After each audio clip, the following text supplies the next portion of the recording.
And I let her know. No, I talked to my wife almost every day when she was in New York for 2.5 months. And I know my wife. I know that she's not leaving our daughter with anybody long enough that something could happen, not even 10 minutes. It's just not a possibility. Then she says, well, I have to convince my team, she says. She doesn't even say that she's the person making the decision. She says, I got to convince my team that we can do this. Like, so she's fake advocating for me.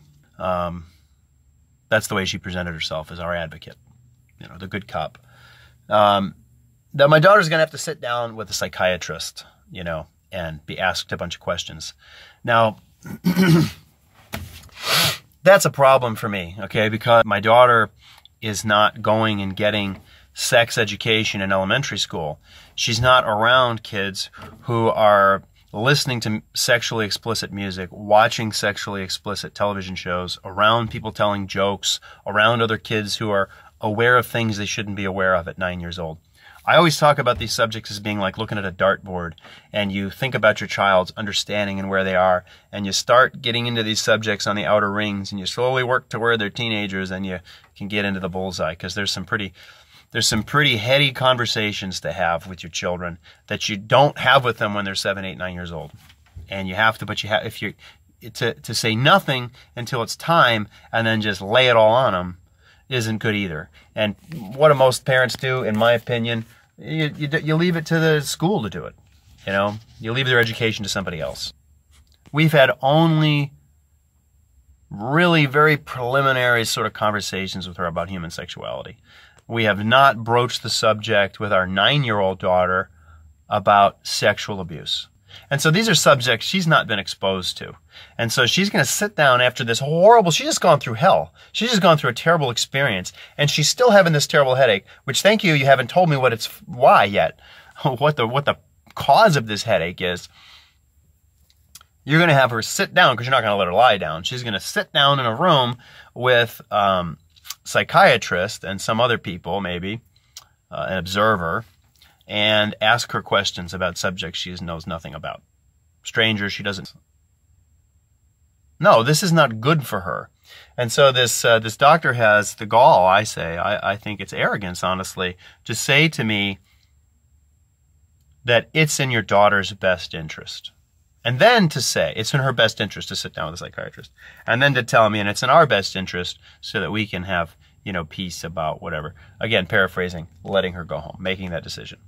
And I said, listen, doctor, I said, I know you're a very intelligent person. And I know that you have learned a lot of things in school that I don't know. You have knowledge that I don't have. I said, but for you to tell me that it's in my daughter's best interest, that's not correct. That's not true. 100% don't agree with that. It's not in her best interest. I understand that it's in your best interest if you feel there's a problem and you're going to feel better about letting her go because you do this, but it is not in her best interest. And then I talked to her about the difference that I see in my 13-year-old son and at that time my almost 12-year-old daughter. And then if she had brought up the subject of talking to them, either one of them, with a psychiatrist, I'd say, you know, I could say yes to that question, because there is a distinct difference in their once they're, you know, in their pre-adolescence, their self-confidence, their self-awareness, my ability to communicate with them and explain to them what's about to take place and prepare them for it so they understand what's going on. Like that's really different at that point in comparison to a 9-year-old girl. And how if she's telling me that the only way that she's going to be able to get to go home at this point is that she sits down and talks to a psychiatrist. I told her, I said, listen, doctor, I understand I signed consent forms, and I understand that it's not my decision about when she gets to go home. But if you're asking me right now if I can say yes to that, that sounds impossible to me. I said, but I'm going to think about it. I'm going to pray about it. I'm going to talk to my wife about it, but I just can't see how I could say yes to that. So, again, this whole time, I'm still blind that I'm the suspect. Now, here's the reasons. Okay, I'm just going to lay these things out here now, and then I'll finish the story. I got 10 kids. And I was told this by one of the doctors there, that the size of my family was one of the biggest reasons that we were under suspicion. From the very beginning, our family was under judgment and suspicion. And to say suspicion is not enough. Judgment, because of the size of our family, because we homeschool. Even though from the very beginning, before this hospital ever admitted my daughter, it was known that her sodium level was at a level that was so low that somebody like me dropping from 140 to 119 would go in a coma or die. And that it absolutely explains her altered mental state. That this is not some emotional trauma that she suffered.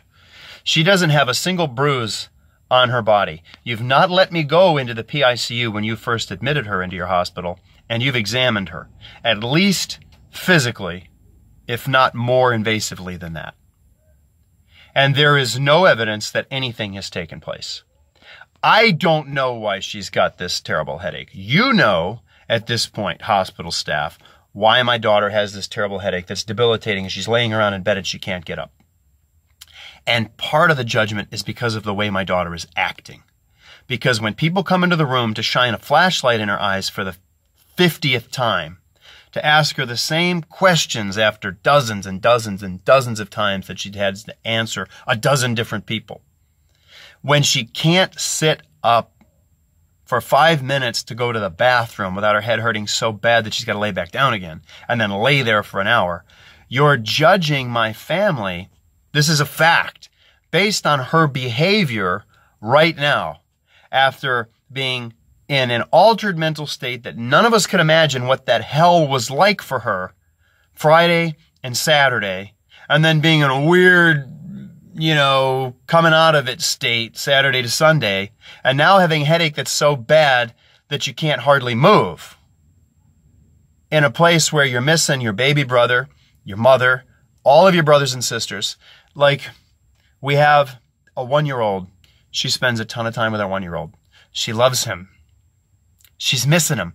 She's missing her little sister, who's 3 years old. She's missing her older sister, who's like her rock that she leans on. She's missing her oldest brother, who always he's a comforting presence. She's only seen her mom for 15 or 20 minutes at a time for the last 3 or 4 days.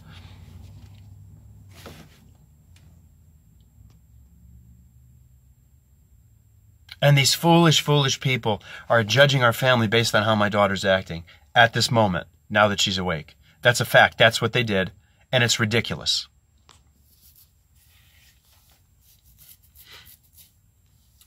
Still, I'm not told why my daughter has this headache. So I meet this doctor who I would say was really maybe one of our only advocates after this conversation with the pediatrician, one of the residents, I guess. And he told me that it bothered him from the beginning the way members of the team judged our family because we live differently. Flat out. And that he was worried about what that would do to me. Now,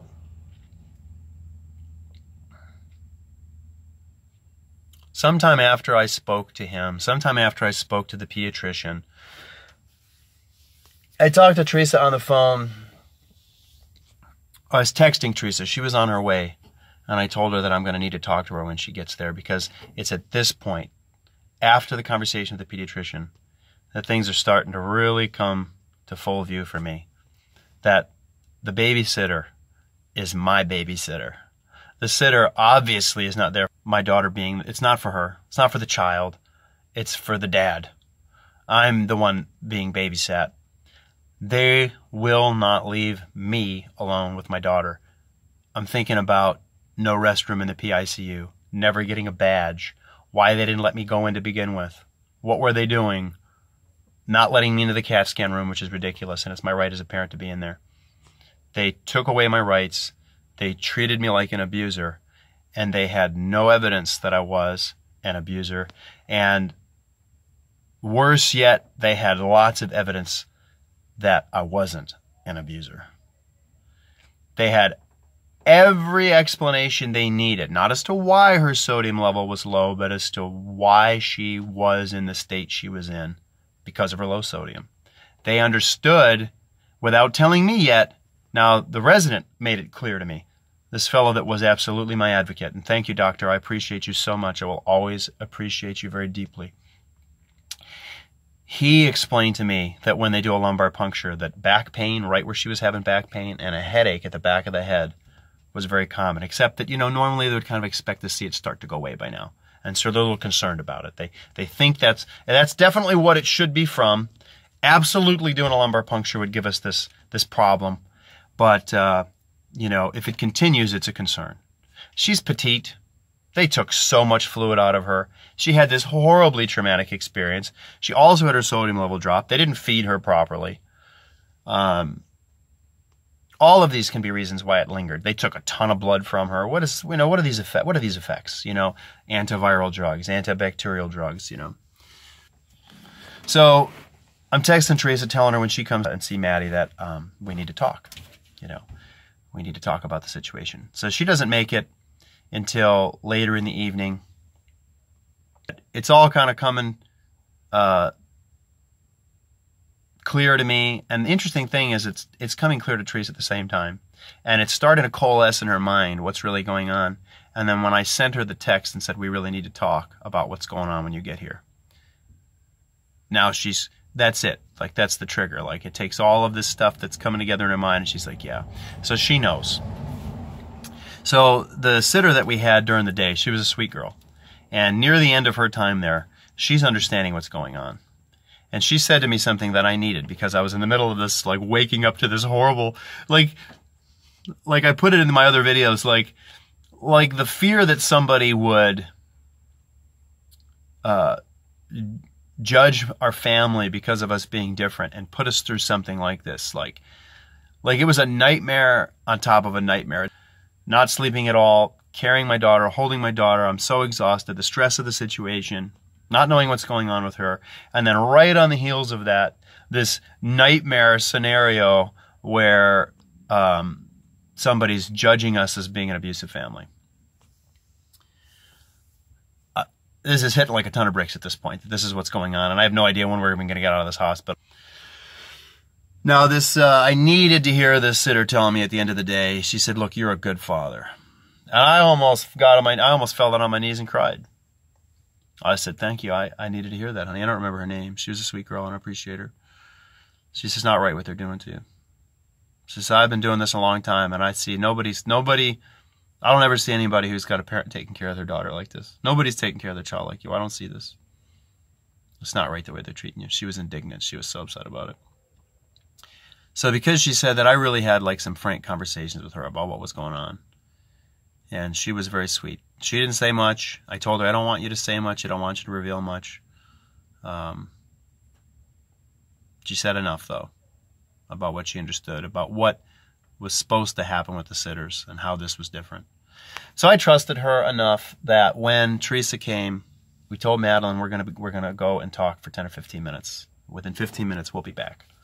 And I'm gonna leave you here with this. Now, at that point, this young woman had been in the room all day, so Madeline was starting to feel a little bit comfortable with her, and I told her, "Daddy trusts her, it's okay. Mom and Dad are going to just go down the hall, we're not leaving, we're going to talk for a minute." So Teresa and I found a place as quiet as we could find. I think we were near some break room or something. Like, everybody was coming and going, and they were all staring at us. Like, we didn't just think people were staring at us, they were staring at us, and we were talking about it. And I understood, and she understood. Like, she confirmed this, I confirmed it for her. But I let her know that I was understanding that we had to just fight the darkness with light. We couldn't react the way that these people wanted us to react. A lot of times people will pass judgment in an unjust way on somebody, and then they'll treat somebody in a way to try to elicit a response that justifies the judgment that they've already rendered. Like, that's just like basic human psychology. People do that. And I absolutely believe that that's part of what these people were doing to me. Is they had cast some judgment on me, and they were, some of them were trying to get me to prove that their judgment was right by treating me in a way that was unjust, that they wouldn't have treated somebody else. So I was realizing that I was going to have to battle that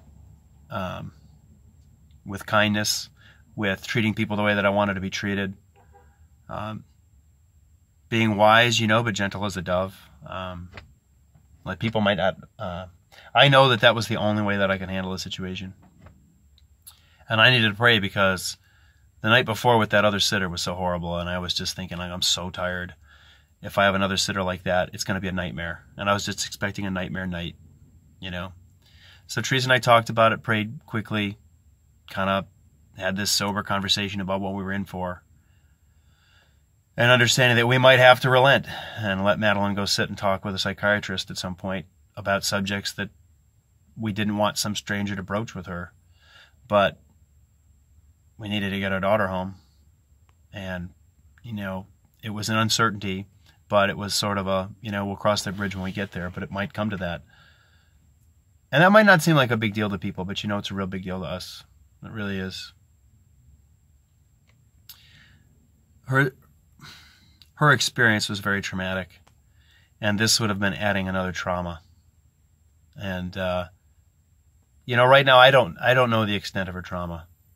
I've said this before. Today, she's okay, you know, like physically she's 100% fine, and she acts normal like 99.9% of the time. But every once in a while she's got this sort of sad look on her face. And I wonder if she's having like some little tiny glimpses of a memory.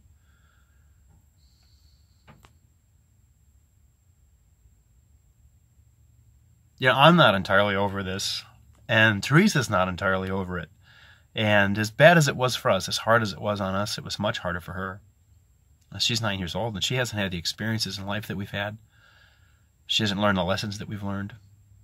She hasn't learned how to cope with traumas by going through traumas.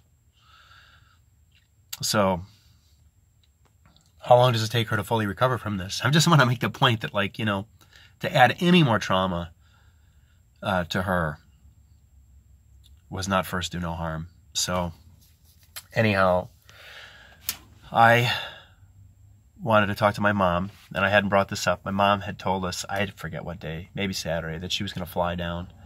And at that point, we were feeling like we didn't need her to come. Like, we're working on our house right now. Like, there's no spare room with a king bed with a nice pillow top, foam top mattress for her to sleep on, and it's, you know, not real comfortable. And it was hot, and we were kind of feeling like, you know, it might be too much for her. And if we feel like we're going to manage without her coming, then she didn't need to come. Of course, if she wanted to come always, she was welcome. And she was starting to doubt whether or not she should come. But the day she was going to show up was going to be Tuesday. And so this is Monday. And I hadn't spoken to my mother. And I hadn't even been out of the hospital, other than to walk from the first hospital for, like, you know, I don't know, 8 steps into the ambulance to go to the children's hospital. So I walked into the hospital Friday night with my daughter, and I hadn't been outside since. So after Teresa and I finished talking, we went back into the room, and it was almost time for the first sitter to go. That sitter, I mean, that we had to go, and the next sitter to come. And I told Teresa, I'm going to go outside. I'll be back in 20 minutes, because she wanted to go be with the kids at home. And she's just spending a little time with Maddie. I said, I'm going to go outside, and I'm going to talk to my mom on the phone. So I went outside. I talked to my mom. And just like that 15-minute talk with my dad, unloading a little bit my emotions, at this point I needed to talk to my mom and tell her what was going on.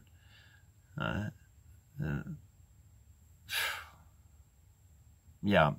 So I got a chance to do that, to talk to my mom. She confirmed with me what I was saying, that yes, absolutely, you have got to be like Christ, like Yeshua, Jesus. You know, you can't treat these people the way that they're expecting to see you. You know, you can't let the anger or the frustration or the weariness, the combination of all of that overtake you and react to them. Now, so I talked with my mom. I prayed with my mom. I was so grateful that she was coming the next day to represent her and my dad, you know, and advocate for our family. I needed that emotional release. I really did. I needed it. And so it was a beautiful thing to have that opportunity. So I talked to my mom and told her I was looking forward to seeing her and dreading that night. Went upstairs and said goodbye to Teresa and met the sitter. And I'll tell you, the first moment that I saw her, shook her hand when I walked into the room. And I was kind. I was kind to everybody. I was kind to everybody. I promise I was. I shook her hand, and I just felt something was special about her. She's about my age.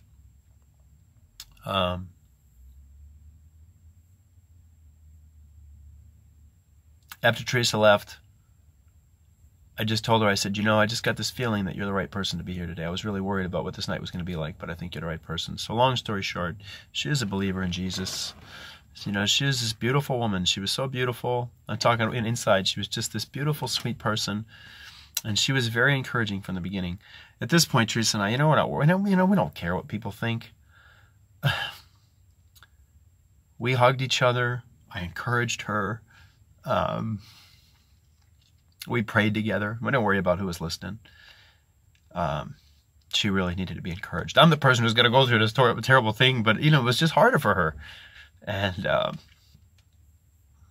she's sitting there and she's witness to this. And after Teresa left, she said, as soon as I met you, she said, I felt like there's somebody who's strong. There's a strong man, a strong spiritual man, just watching you lead your family, encourage your wife. And she didn't know what was going on, but she said, it's going to be okay. Your daughter's going to get out of here. And I kind of knew at that point I was going to tell her everything that was going on. Well, anyway, I sat down. We kind of had some small talked about all kinds of really, we had a lot in common. We talked a lot about faith and what was going on in the world today and stuff like that. And then we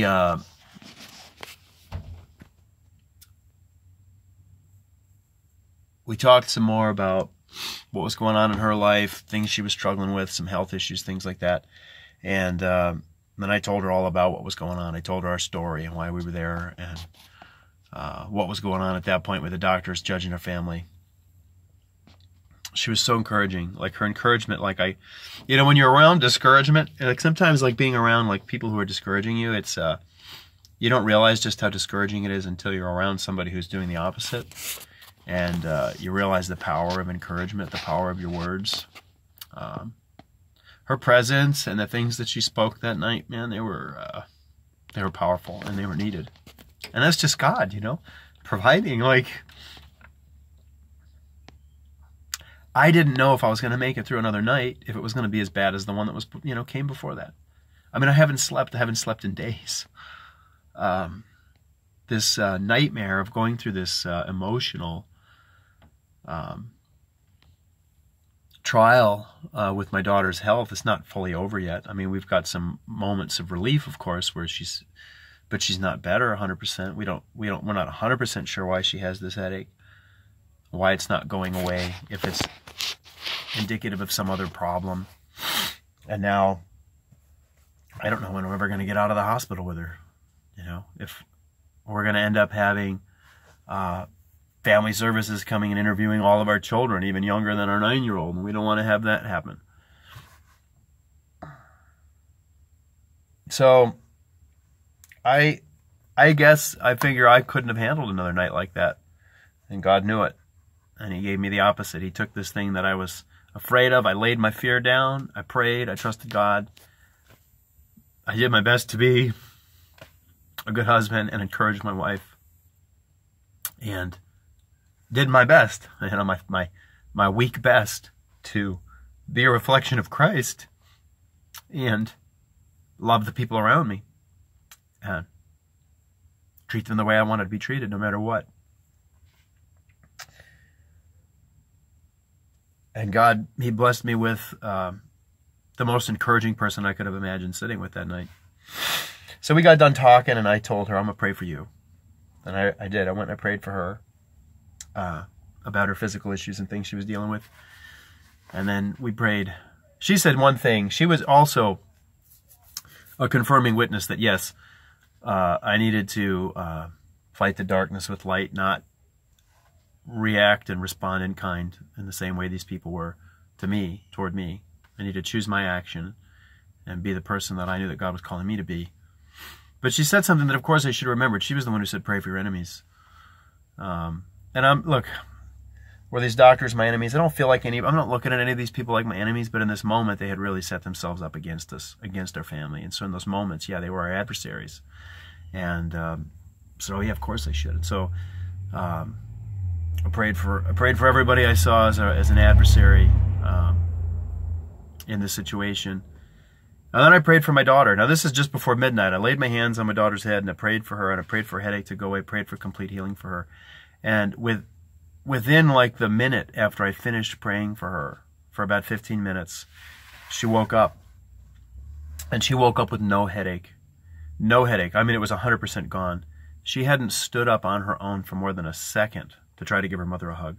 She hadn't been able to sit on the toilet to go pee. She couldn't sit up to color. She couldn't sit up to eat. She was bouncing around the room for 2 hours. From midnight till 2 o'clock in the morning, we were having a party in that room. She wanted to play card games. She wanted to color and make cards for Grandma, who was coming tomorrow. She wanted to make a card for her mom. She wanted to make a card for her brothers and sisters, who had taped all over the room were all the little cards and things that her brothers and sisters made for her. She wanted to make something for them. She wanted to make something specifically for her older sister, who made her a really beautiful card. She wanted to eat and have a little picnic, you know. She'd bounce out of the bed to go use the bathroom, and I'd say, honey, are you sure you're okay? Do you need me to come help you? Just stand by there to make sure you don't get dizzy or something. And she said, no, Dad, I'm fine. Run into the bathroom. Oh, God, it was so beautiful. I'm texting Teresa and telling her, like, she's fine. Like, I just prayed for her, and she's 100% fine. It took me a while to get her to finally calm down and go back to sleep. The doctor who had told me that our family was being judged, who had really advocated for me and for us and leveled with me as much as he could. He was very careful about what he said. Like, he did not do anything inappropriate from the hospital's point of view. He was very careful about what he said. I had to do a lot of reading between the lines, but we really connected. And there was always a doctor who was in with him, and I never remember her name, unfortunately, but I remember her face, and she was very kind as well. She didn't say much to me, but I had a great deal of appreciation for her as well. Anyhow, in the morning, they came in and they saw Madeline feeling perfectly fine. Madeline was like taking their stethoscopes and playing a card game with the other doctor while I talked to this man, and laughing and giggling and giddy, like kind of obnoxious, like ridiculous, but she's been feeling so bad. She's like drunk on feeling good, you know. They were just in awe. At this point, I told him, look, I know what's going on here. I know why there's a sitter here. I know why they wouldn't let me go in the CAT scan room, blah, blah, blah. And that's, I think, when he told me I was afraid that this was what this was going to do to you. And, man, we had such a good conversation. So I'll tell you what happened. We had a miracle, okay? Prayed for my daughter. Look, I mean, say whatever you want to say about it. It's just foolishness to think otherwise. I don't care if it makes no sense to you. Like, I prayed for her. She woke up within 60 seconds, and she had zero headache. Now, what started to take place after she was bouncing around the room with these other two doctors in there is that she started feeling a little bit of a headache again. A little bit in the back, kind of a little bit in the front. And I was forced as a dad, because I got to encourage my daughter. I'm watching her countenance fall. I'm watching her losing this joy, and there's this threat that she's going to sink deeper, because she'd experienced feeling good, and now, oh no, am I going to start feeling bad again? Well, I'm feeling the same thing. And I was forced in that situation because I have a job as a parent. I gotta lift her up. I gotta build her up. I gotta encourage her. And so I better, in that moment, I better deal with my feelings, my fears. And so literally just in a couple of minutes, I'm just praying, oh God, help me. And you know, the help came with me opening my mouth and telling her, Madeline, don't you doubt what God did for you. Don't you doubt what God did for you. He gave you a miracle. He healed you. And even if you're having a little bit of a headache right now, you understand that what took place last night, it was a deposit on this finished work that God is going to do. He's going to completely finish this work. He gave you a deposit. He gave you a promise. Don't you doubt him. You got a headache. It's not as bad as it was. It's not going to get that bad. It's going to be okay. And it was in me doing my job as a dad to lift her up, to build her up, to encourage her, that God finished the work in me. And as I spoke those words in faith and in doubt, they solidified in faith. And I believed it. So, sometime later, the pediatrician, who was the person I really needed to have see Madeline doing well, was going to come in. And is she going to be laying in the bed? acting the way she'd been acting. I have this understanding that, as ridiculous as it is, they're judging me based on how Madeline is behaving. So she also didn't respond very well to this doctor. I mean, that's just a fact. I'm not picking on anybody. Like, certain people she liked better, and she just was more shy, more reserved with this doctor when she came in. And Madeline was having a little bit of a headache when she came in. So when she came in, Madeline was laying down with her head covered under the pillow. And I was like, oh, God. And I had to say, okay, it's okay. It's okay, God, I trust you. I trust you. So Madeline did not act with this doctor the same way she did with the first two doctors who came in that morning. It was not the same. Like, she was off the wall, feeling good. But the difference was so much different. It was so much better. And I was so crucial that I encouraged her. And she actually then woke up and kind of messed around with this doctor a little bit, played with her a little bit. And so she got to see, the pediatrician, what Madeline's normally like. And that they were looking at her like she was somebody acting like she'd suffered some emotional trauma, when they had all kinds of physical reasons to understand why that was not the case, from what they knew about what was going on with her and what they saw wasn't the case in terms of any evidence that she'd been abused. And here they had days to watch me care for her. Madeline needed this pediatrician to have two other doctors bear witness to what happened, to have nurses bear witness to what happened. And these two nurses came in and they had to bear witness to it. And then she needed to see for herself what Madeline was normally like, to remove this last thing they were clinging to for their judgment, the way my daughter was acting, laying in the bed. Yeah, so she never talked to me again about talking to a psychiatrist. She never talked to me again about abuse. Later that day, Teresa came with my mom. Doctor got to meet my mom, meet my wife, and talk to my wife in person. Talk to my mother. My mom didn't say a whole lot. She said a couple things, probably just the right things. And I think that her presence, flying 1,300 miles down to visit with us, to advocate for us, to be there to support us, I think that means something. You know, that's not nothing. And to meet my wife and see that she's not this weak person. She's strong. She's confident. She's also loving. To talk about the difference between us. How, you know, when it comes to, she's super nurturing to the babies. Who's more nurturing to the rest of the kids? I mean, it's me. And part of it's just the difference in the way we grew up.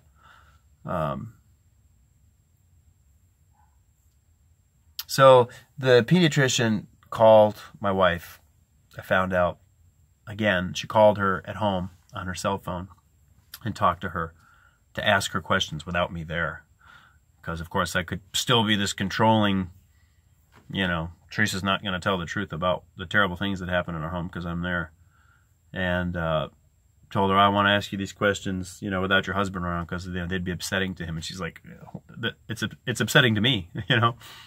And it's like, none of that stuff is going on. Like, that's just ridiculous. None of that is happening. And Teresa said she felt a little bad about the way she spoke to her. I'm sure she was wonderful. Teresa's very sweet. But she was irritable a little bit. And I said, no, it's probably good that you were. That the doctor understood that this was irritating to you, that this really did bother you, this judgment. And then the other thing that took place was the pediatrician at the hospital called and spoke to our pediatrician, who we've known for, like, I don't know, whatever. A few years, 5 years, 6 years, 8 years. I don't even know anymore. I don't remember. But we had a little boy who was born. He's going to be 4. He had a heart condition. She got to know my wife and most of my children, all of my children, pretty well because he was at the pediatrician all the time. He was to see her all the time with his issues that he was having because of his heart condition and the drugs he was on. And then, you know, after that, just with the family growing, it got harder for Teresa to take all the kids, and I started taking the kids to the pediatrician, which I hadn't been doing before. And really for the last couple of years when we had to have a visit with the pediatrician, it was me taking the kids, especially always taking the boys, but pretty much taking anybody who had to go. And she got to know me. And, you know, that was super valuable. We'd always hoped that if we ever needed her to be an advocate for us, that she would. Same thing with our dentist. And, you know, thankfully, she was. Like, we had gotten to know her well enough, and she'd gotten to know us well enough that she was very quick to advocate for us. This pediatrician at the hospital asked her about us, asked her about whether or not she thought that there was any chance that we were abusers. And she said no, you know, and she told me in person when I had a follow-up visit with her that she was glad that Madeline and I were the last visit of the day, so that, because she figured I'd need to talk. She was thinking about me. How after everything I'd gone through, after what she heard from the pediatrician from the children's hospital, that I was going to need to have a conversation. It's just, and that's really sweet, and I appreciate that very much, doctor. Thank you. And we had a very good conversation. And she told me that she's very grateful that she'd gotten to know our family over the years so that she could feel confident to advocate for us.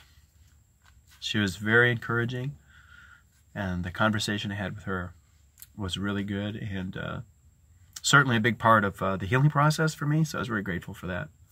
And she just confirmed that no matter what we can look at with all of the evidence and tests from the hospital, and few things that were done after we got out of the hospital, we don't know why this happened to Madeline, you know, but she's healthy, and what she's seen of Madeline over the years, she knows she is, and that we're doing a good job taking care of our kids. So that was really, really special. Anyway, that's it. I'm going to end like this, saying that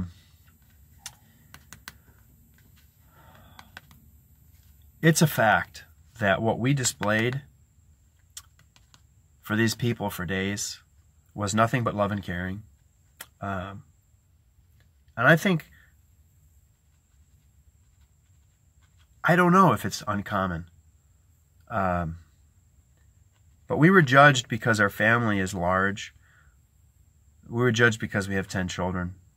We were judged because we homeschool our children. We were judged because of our holistic way of thinking. We were judged because my wife didn't spend a lot of time at the hospital because it was too emotionally traumatic for her. I was judged because I got a short military-looking haircut, which, by the way, I only do because I'm losing my hair. And it's my opinion that people who are losing their hair like myself, who grow it long, don't look as good, and my hair looks better short with it going away. I was judged because I got a big beard and a deep voice, and I don't wear skinny jeans, and I'm unapologetically masculine. And we were judged because this big bearded, deep voiced, non-skinny jean wearing, unapologetically masculine man of 10 children is nurturing.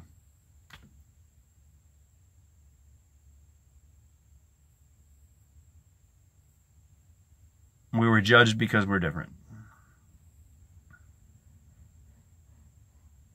And it's pretty ridiculous.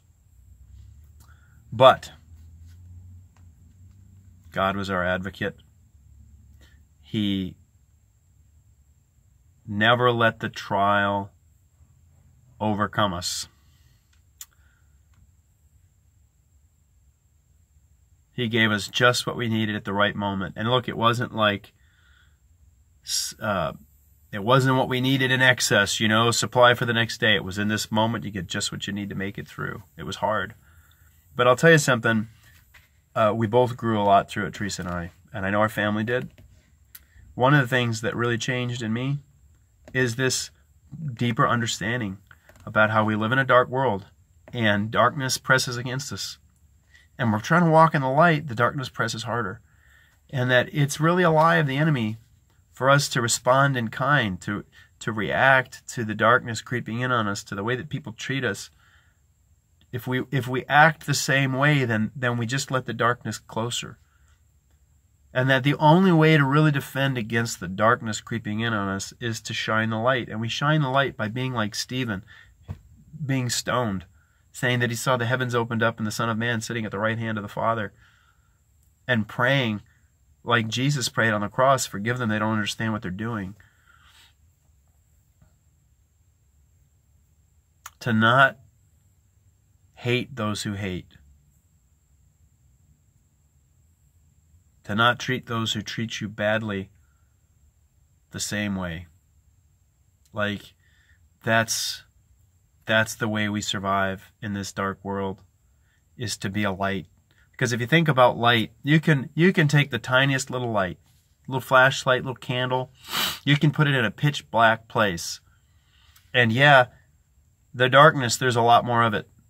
And the darkness is right around the light. Just picture a tiny little candle burning in a pitch black place. The darkness is completely surrounded that light.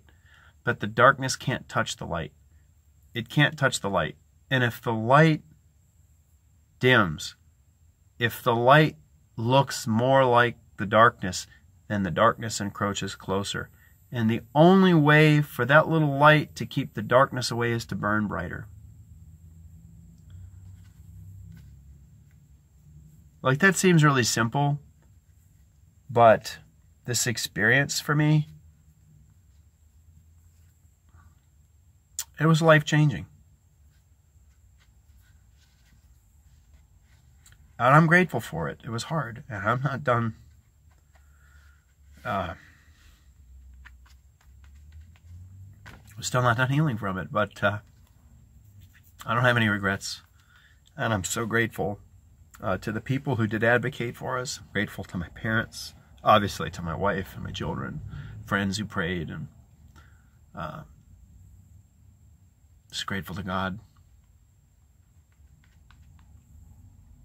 And I'm grateful for the testimony. I shared the story right away because I felt like it's a story that a lot of people would want to share. I think that the fear is that a lot of people will judge you as being something just because somebody else suspected you were. And I wonder how many people share a story like this out of fear that somebody's going to judge them because they were ever under suspicion. So the bottom line is, I had medical professionals treating me like I had abused my daughter, when not only did they have no evidence, even after they looked for evidence, they had a wealth of evidence to the contrary. And yet they fought hard to cling to that judgment and prove it right. And it was only by walking through the trial God's way were we able to take away everything they held on to until they were left with nothing. And they had to let us go. And they had to let their judgment go. So that's our story. I'm done. I hope to never talk about this again. I will after I post these 2 videos. 4 is better than 11. This is quicker than listening to all 11. If you ever want to go back and know every detail, you can listen to the other ones. After this, I'm going to post Teresa's video talking about it from her point of view. And then we're just going to put this aside as a family and go on to new things.